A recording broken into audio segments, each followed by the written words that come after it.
Does this really work? Let's give it a try. For today's video, we are going to try to make a moving origami. We're going to need a piece of paper, a pen, a ruler, and of course, a scissor.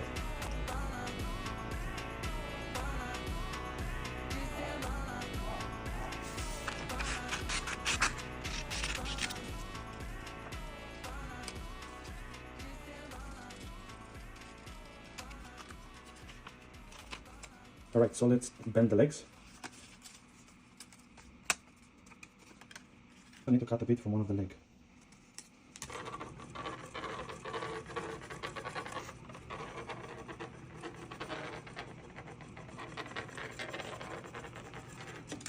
Nice! It really works!